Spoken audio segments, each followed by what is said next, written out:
الصورة اللي قدامك دي مش من فيلم رعب، دي البنت اسمها فاطمة ودي أقل صورة فيهم. أما عن باقي الصور والتفاصيل الصعبة اللي حصلت معاها والأسباب وإزاي قدرت تهرب منهم بعد كل اللي اتعمل فيها ده، كل ده هنعرفه مع بعض من خلال الفيديو ده. لكن كالعادة وقبل ما نبدأ يا ريت ما تنساش تصلي على النبي وتعمل لايك للفيديو ده واعمل متابعة لصفحتنا ده لو مش عامل. باختصار كده الصورة اللي قدامكم دي لبنت اسمها فاطمة زين العابدين من الخصوص القليوبية. فاطمة عندها 20 سنة، زيها زي أي بنت اتقدم ليها واحد وافقت بيه والجوازة تمت وكله تمام. الشخص ده كان ساكن معاهم في الخصوص الأول وبعدها نقل وراح سكن في شبرا الخيمة. المهم ربنا كرم، حبلت وخلفت ولد، وبعدها بشهور حبلت برضه، لكن حصلت مشاكل ما بينهم. المشاكل دي اتطورت يوم بعد يوم لحد ما خلاص سابت البيت ومشيت، لكن رفضوا ان هم يدوها الرضيع. حاولت تاخد ابنها بكل الطرق لكن ما نفعش، عملت شكاوي برضه ما نفعش، اللي هو بيهرب للولد ولا عايز يسلمه ليها ولا الجهات الامنيه. عدت شهور والقضايا ماشيه وكانت خلاص قربت تولد. اتكلم معاها وبدا يسيسها بحيث ان هي ترجع البيت من تاني. تعالي خلاص انا اتعلمت الدرس، انا مش هاجي ناحيتك تاني ولا هتعرض لك، تعالي نربي اولادنا، تعالي اولدي عندي مش هكلمك تاني. ومع تكرار كلامه ومحايلته ليها بالفعل استجابت ورجعت البيت، بس زي ما بيقولوا كده رجعت لقضاء. حسب كلامها انه استلمها اهانه في الوقت ده ما يعلم بيها الا ربنا، وما كانش بيجي ناحيتها علشان هي حامل، لكن بعد ما ولدت بدأ ينفذ انتقامه اللي جابها مخصوص علشان. خد عندك اتحبست شهرين ما شافتش الشارع ولا حتى باب الشقة،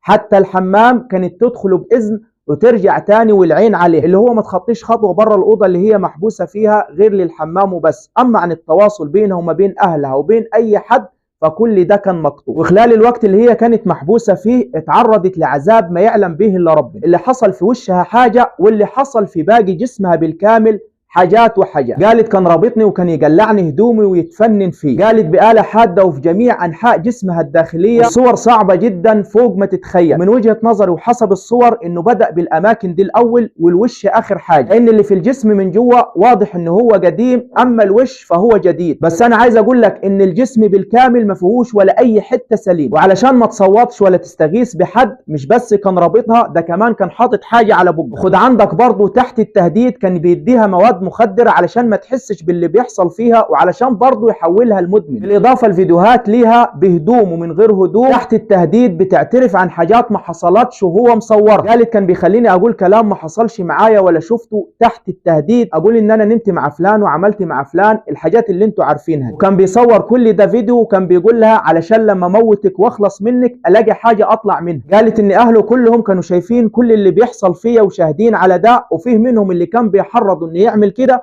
وفيه منهم اللي كان بيعذبني معاه، لدرجه انه برضه كان بيصور اخواته وهم بيبهدلوني ويعذبوني وانا مربوطه قدامهم ما فيش فيا اي حته سليمه وكتمني بق. لحد ما الكلام كتر حابسينها بيعذبوها، دول شكلهم موتوها. وعلشان هم يثبتوا عكس ده عملوا ايه؟ جو في العيد علشان يثبتوا للناس ان البنت كويسه وما فيش فيها اي حاجه، لبسوا البنت نقاب علشان يداروا طبعا اللي في وشها وكل اللي معمول فيها، ونزلوا بيها الشارع وفضل يسيسها هو خلاص كده ده مش هيحصل تاني، غلطة وسامحيني على اللي حصل، انت برضو مهما كان مراتي ام عيالي. بدأوا يمشوا بيها في الشارع قدام الناس ودخلوا محل عصير. المهم ان في الوقت ده البنت فكرت ان دي الفرصة الاخيرة قدامها علشان تنجب حياتها. تتصرف ازاي؟ تعمل ايه؟ لو جريت هيجروا وراها وهيجيبوها. الناس شايفة ان هي ماشية معاهم عادي بس ما شافوش اللي حاصل فيها.